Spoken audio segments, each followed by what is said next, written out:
क्या आप भी बार बार नकारात्मक सोच में उलझ जाते हैं? क्या हर छोटी बात पर चिंता और डर हावी हो जाता है? अगर हाँ, तो ये वीडियो आपकी जिंदगी बदल सकता है।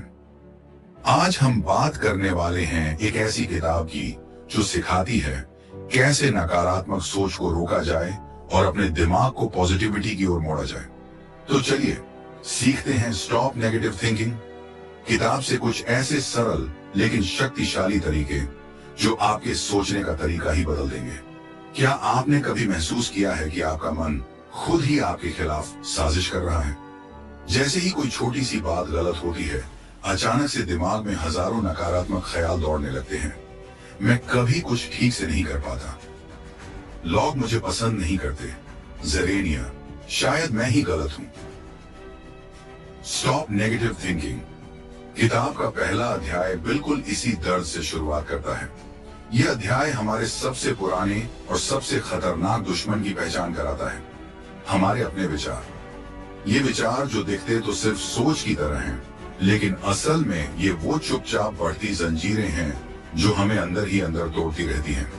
लेखक हमें एक साधारण लेकिन गहरी सच्चाई से रूबरू कराते हैं। Negative thinking isn't just a habit, it's a mental trap. ये वो जाल है जिसमें हम बार बार फंसते हैं क्योंकि हमें लगता है कि हम इसे कंट्रोल ही नहीं कर सकते। हम मान बैठते हैं कि ये सोच हमारी रियलिटी है, जबकि ये महज हमारे मन का भ्रम होता है। इस अध्याय में बताया गया है कि कैसे ये नकारात्मक सोच धीरे धीरे हमारे आत्मविश्वास को खा जाती है, जैसे दीमक लकड़ी को चुपचाप खोखला करती है। शुरुआत होती है एक छोटी सी गलती से, एक असफल इंटरव्यू, किसी का गलत बर्ताव या फिर खुद से की गई कोई उम्मीद जो पूरी नहीं हो पाती। लेकिन दिमाग उसे घटना को पकड़कर 100 और कहानियां गढ़ लेता है। Maybe I am not good enough, I always mess things up, why does this always happen to me. इन सब बातों में सबसे खतरनाक बात यह है, हम इन ख्यालों पर यकीन करने लगते हैं और एक बार जब ये विश्वास बन जाता है तो हमारा व्यवहार, हमारी सोच और हमारी पूरी जिंदगी उसी हिसाब से ढलने लगती है। हम अपने ही अंदर सीमाएं खींच लेते हैं। लेखक कहते हैं negative thoughts feed on repetition. जितना हम इन्हें सोचते हैं, ये उतनी ही गहराई से हमारे सबकॉन्शियस में बैठती जाती हैं और फिर शुरू होता है सेल्फ सैबोटाज का दौर। हम वो मौके नहीं लेते जहां आगे बढ़ सकते हैं। हम उस राह पर चलने से डरते हैं जहां बदलाव की संभावना हो। लेकिन इसी अध्याय में उम्मीद की एक रोशनी भी दिखाई देती है। आपके विचार तथ्य नहीं है। जी हाँ, लेखक कहते हैं कि आपके विचार, खासकर नकारात्मक विचार, हमेशा सच्चे नहीं होते। ये सिर्फ एक परसेप्शन है, हमारी कंडीशनिंग, पास्ट एक्सपीरियंसेस और फियर्स का मिला जुला असर। इस अध्याय में यह भी बताया गया है कि हमें अपने विचारों से अलग होकर उन्हें ऑब्जर्वर की तरह देखना सीखना होगा। जैसे कोई बाहर खड़ा इंसान किसी फिल्म को देख रहा हो, वैसे ही अपने विचारों को देखना, उन्हें जज किए बिना समझना, यही पहला कदम है नेगेटिव थिंकिंग को रोकने का। जब हम यह समझ जाते हैं कि हर नकारात्मक विचार सच नहीं है, तब हमारे पास एक नई शक्ति आती है, द पावर ऑफ चॉइस। अब हम तय कर सकते हैं कि किस सोच को पकड़ना है और किसे छोड़ देना है। यही जागरूकता, अवेयरनेस, हमारी सबसे बड़ी ताकत है। इस अध्याय को पढ़ते हुए हर कोई खुद से जुड़ जाता है, क्योंकि ये दर्द हम सभी ने महसूस किया है। हम सब ने वो रातें जानी हैं जहां सोच सोच कर नींद उड़ जाती है, जहां खुद से ही इतनी लड़ाई होती है कि और कुछ नजर नहीं आता। लेकिन ये अध्याय सिखाता है कि हम उस अंधेरे में फंसे रहने के लिए नहीं बने हैं। हम सोच सकते हैं और इसलिए बदल भी सकते हैं। कभी कभी जिंदगी ऐसी लगने लगती है जैसे कोई अंतहीन दौड़ हो, जहां हम हर समय थके हुए होते हैं लेकिन फिर भी रुक नहीं सकते। ऐसे ही समय में जब हमारा मन बार बार नेगेटिव थॉट्स की तरफ खींचता है, तो हम खुद से पूछते हैं, क्यों मैं ही बार बार इस जाल में फंसता हूं? चैप्टर 2 इसी सवाल का जवाब देता है। इस अध्याय में लेखक एक ऐसी बात से पर्दा उठाते हैं जो पहले तो चौंकाती है, लेकिन धीरे धीरे एक गहरी समझ बनकर दिल को छूने लगती है। हमारी नकारात्मक सोच का एक बहुत बड़ा हिस्सा हमारी आदत बन चुकी है। हाँ, यही वो आदत है जो हम जाने अनजाने में सालों से पालते आ रहे हैं। कभी बचपन के तानों से, कभी असफलताओं से, तो कभी समाज की उम्मीदों से हमारे अंदर ये कंडीशनिंग बनती चली गई। इमेजिन कीजिए, हर बार जब कोई छोटी सी चीज गलत होती है तो आपके दिमाग में एक फेमिलियर वॉइस एक्टिवेट हो जाती है। फिर से वही गलती की, ज़ेरेनिया, अब सब लोग क्या सोचेंगे? ज़ेरेनिया, तू कभी नहीं सुधरेगा। यह आवाज अब आपके अपने अंदर की हो चुकी है, इतनी घुल मिल गई है कि आपने उसे ही अपनी आइडेंटिटी मान लिया है। और यही आइडेंटिटी है जो आपको बार बार उसी साइकिल में खींच लाती है, गिल्ट, सेल्फ डाउट, फियर और सैडनेस के साइकिल में। चैप्टर 2 बताता है कि यह सब सिर्फ इसलिए होता है क्योंकि हमारा दिमाग कंफर्ट जोन में रहना पसंद करता है, even if that comfort zone is negative. ये अजीब लगता है लेकिन सच है। दिमाग को आदत हो गई है पुराने पैटर्न्स की, चाहे वो टॉक्सिक ही क्यों ना हो।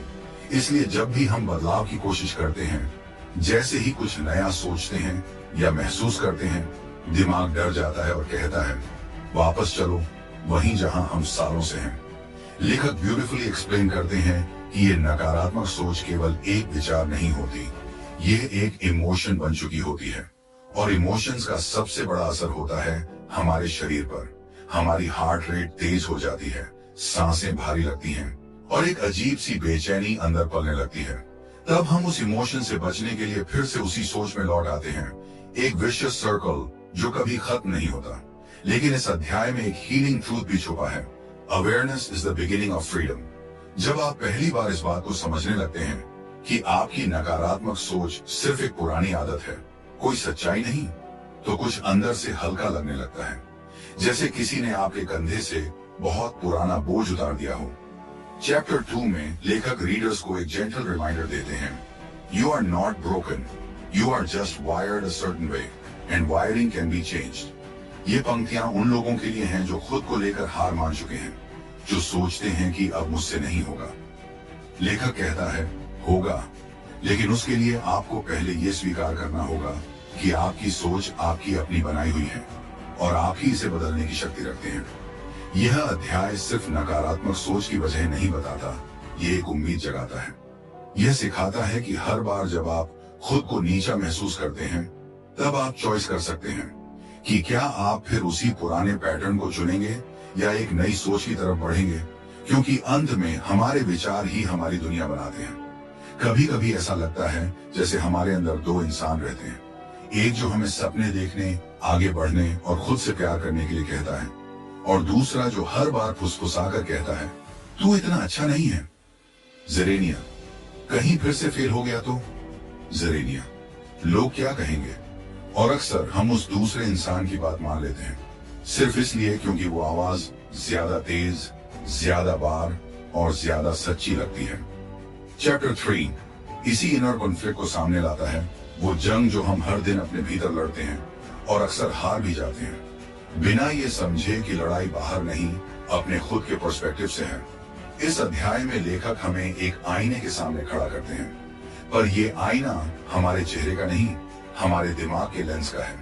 वो लेंस जिसके जरिए हम खुद को, दूसरों को और पूरी दुनिया को देखते हैं। और जब ये लेंस नेगेटिव हो जाता है, तब हर बात में कमी नजर आने लगती है, हर मुस्कान में झूठ और हर मौके में खतरा। It's not the events in life that hurt us most, it's the way we interpret them. ये लाइन इस पूरे अध्याय की आत्मा है। सोचिए, दो लोग एक ही रिजेक्शन का सामना करते हैं, एक उसे सीख मानकर आगे बढ़ जाता है, दूसरा उसे अपनी वर्थ का प्रमाण मान लेता है और टूट जाता है। फर्क सिर्फ नजरिए का है, लेकिन जब हमारा नजरिया बार बार नकारात्मक अनुभवों से बना हो, तब उसे बदलना आसान नहीं होता। चैप्टर 3 इस गहराई से बात करता है कि कैसे हमारे पास्ट एक्सपीरियंसेस, खासकर बचपन की बातें, रिश्तों में मिले दर्द या बार बार मिली असफलताएं एक फिल्टर बना देती हैं हमारे सोचने के तरीके में। हम चीजों को वैसा नहीं देखते जैसा वो है, बल्कि वैसा जैसा हमारा दिमाग उन्हें देखना चाहता है। और ये पर्सपेक्टिव ही है जो हमारे इमोशंस को ट्रिगर करता है, डर, गुस्सा, निराशा, शर्म। लेखक बहुत ही संवेदनशीलता से बताते हैं कि हमारी नेगेटिव थिंकिंग ज्यादातर डिफॉल्ट मोड में चलती है, एक ऑटोमेटिक पैटर्न जो बार बार एक्टिवेट होता है, और फिर शुरू होती है ओवर थिंकिंग की मैराथन। छोटी सी बात से एक कहानी बनती है, कहानी से एक डर, और उस डर से एक belief, what if I fail again, I am probably not good enough, maybe I will never succeed. और ये बिलीफ धीरे धीरे हमारी आइडेंटिटी बन जाती है। लेकिन इस अध्याय की सबसे सुंदर बात यह है कि यह सिर्फ प्रॉब्लम नहीं बताता, ये कंपैशन सिखाता है। लेखक कहते हैं, if you wouldn't speak to your best friend like that, why do you speak to yourself that way? ये सवाल दिल को अंदर तक झकझोर देता है। हम खुद से जिस बेरहमी से बात करते हैं, वैसा तो हम अपने किसी दुश्मन से भी नहीं करते। चैप्टर 3 हमें पहली बार यह एहसास दिलाता है कि शायद हम खुद से प्यार करना भूल चुके हैं, और नकारात्मक सोच उसी आत्म नफरत की उपज है। जब हम खुद को पूरी तरह से स्वीकार नहीं करते, अपनी कमजोरियों, अपनी गलतियों, अपने घावों के साथ, तब हम अपने ही खिलाफ सबसे बड़ी जंग छेड़ देते हैं। लेकिन लेखक यहाँ उम्मीद का एक बीज बोते हैं। Perspective can be changed and with it your whole life. जब हम खुद को उस लेंस से देखना शुरू करते हैं जो दया और समझ से भरा हो, तब हीलिंग शुरू होती है। जब हम अपने इनर क्रिटिक को दोस्त बनाते हैं, धीरे धीरे प्यार से, तब अंदर का तूफान शांत होने लगता है। यह अध्याय सिर्फ दिमाग की बात नहीं करता, ये दिल की बात करता है। ये कहता है कि हम टूटे नहीं हैं, हम सिर्फ थके हुए हैं, पुराने पैटर्न से, पुरानी कहानियों से, उन घावों से जो हमने कभी ठीक होने ही नहीं दिए। और अब वक्त है उन कहानियों को बदलने का। क्या आपने कभी खुद को अकेले कमरे में बैठकर उन बातों पर रोते हुए पाया है जो अभी हुई भी नहीं है? क्या कभी ऐसा हुआ है कि कोई छोटी सी घटना, जैसे किसी का मैसेज का जवाब न देना या किसी की अनदेखी, आपके मन में एक तूफान खड़ा कर देती है? एक छोटा सा ट्रिगर और दिमाग तुरंत वर्स्ट केस सिनेरियो में चला जाता है। चैप्टर 4 इसी खतरनाक पैटर्न को उजागर करता है। ओवर थिंकिंग और मेंटल स्टोरीज की दुनिया, जो दिखने में काल्पनिक लगती है लेकिन असर करती है असली जिंदगी पर। लेखक इस अध्याय में हमें बताते हैं कि हमारी नेगेटिव थिंकिंग अक्सर इमेजिनेशन से फ्यूल होती है। हाँ, वही इमेजिनेशन जो बचपन में हमें सपने दिखाने का जरिया थी, अब बड़े होकर हमें डर और चिंता का गुलाम बना चुकी है। क्योंकि अब हम उसी कल्पना का इस्तेमाल करते हैं अपने खिलाफ। हम सोचते हैं कि लोग क्या सोच रहे होंगे, क्या कहेंगे, क्या होगा अगर हमने कोशिश की और हम फेल हो गए। हम ऐसे ऐसे दृश्य बना लेते हैं अपने दिमाग में जो असलियत से कोसों दूर होते हैं, पर हमारे दिल की धड़कन, हमारे डर और हमारे आंसू उन्हें सच मान लेते हैं। What if they leave me? What if I lose everything? What if I'm never enough?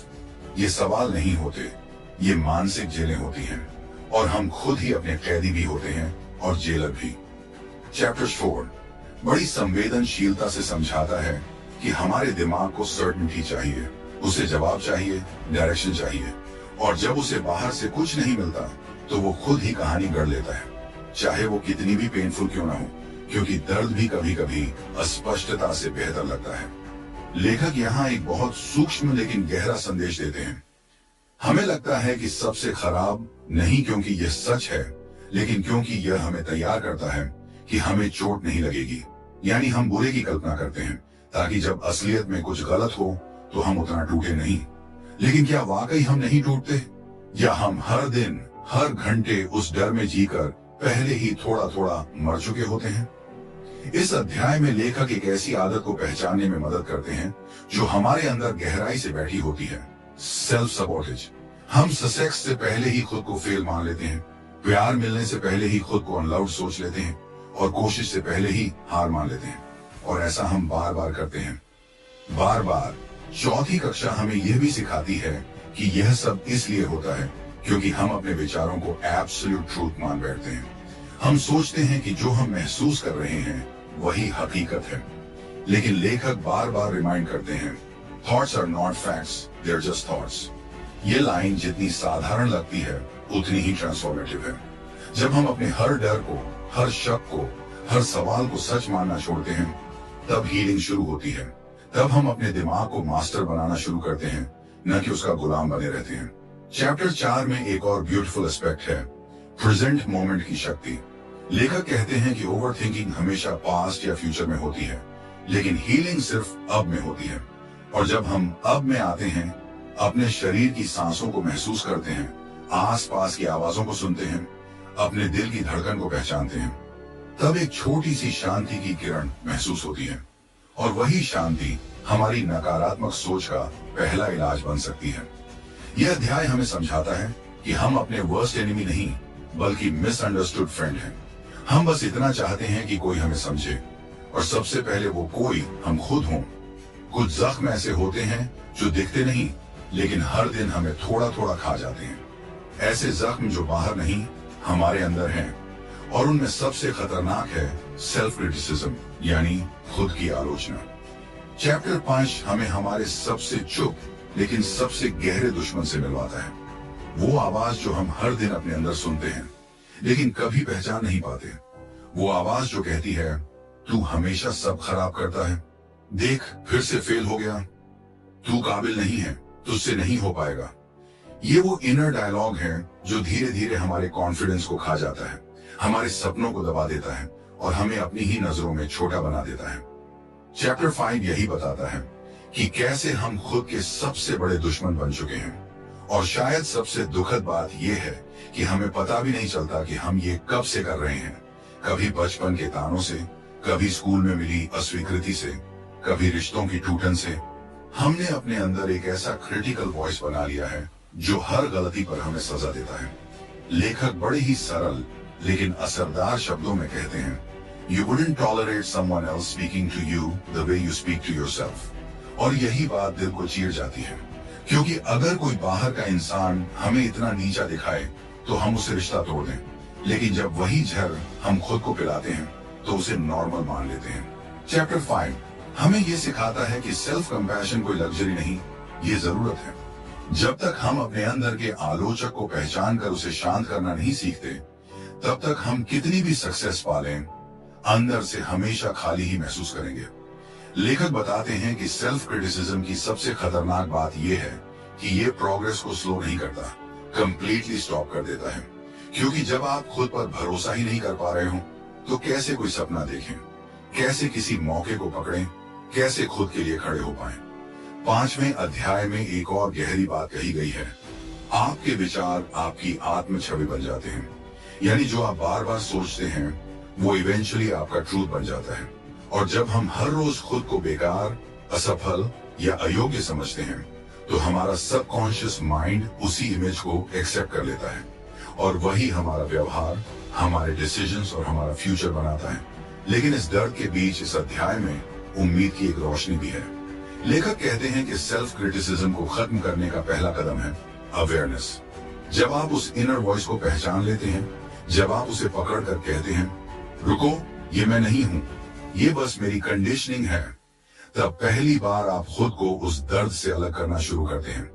फिर आता है दूसरा कदम, रीफ्रेमिंग, यानी खुद से वो बातें कहना जो आप अपने सबसे अच्छे दोस्त से कहोगे। तूने कोशिश की और यही बड़ी बात है, गलतियां सब करते हैं, तू भी इंसान है, तू अकेला नहीं है और तू अभी भी वर्दी है। ये बातें कोई मोटिवेशनल कोट नहीं है, ये हीलिंग की लैंग्वेज है। चैप्टर 5 हमें यह समझाने की कोशिश नहीं करता कि नेगेटिव थॉट्स कभी नहीं आएंगी, बल्कि ये सिखाता है कि जब भी आए आप उन्हें कैसे रिस्पॉन्ड कर सकते हैं, कैसे खुद को सहारा दे सकते हैं, कैसे अपनी ही तरफ खड़े हो सकते हैं। इस अध्याय को पढ़ते हुए लगता है जैसे कोई आपके कंधे पर हाथ रखकर कह रहा हो, मैं जानता हूं तुम थक चुके हो, लेकिन अब खुद के दुश्मन मत बनो, खुद से दोस्ती कर लो, वहीं से बदलाव शुरू होगा। और शायद यही असली फ्रीडम है, जब आप खुद को अपनाना शुरू करते हैं, पूरी तरह, बिना शर्त। अगर आपको ये वीडियो अच्छा लगा हो तो इसे उन लोगों तक जरूर पहुंचाएं जिन्हें इसकी सबसे ज्यादा जरूरत है। कोई आपकी एक शेयर से खुद की लड़ाई में अकेला महसूस करना बंद कर सकता है। और हाँ, ऐसे ही और इंस्पायरिंग और हीलिंग कंटेंट के लिए चैनल को सब्सक्राइब जरूर करें, क्योंकि हम मिलकर एक ऐसी दुनिया बना सकते हैं जहां नेगेटिविटी से नहीं, पॉजिटिविटी से शुरुआत होती है।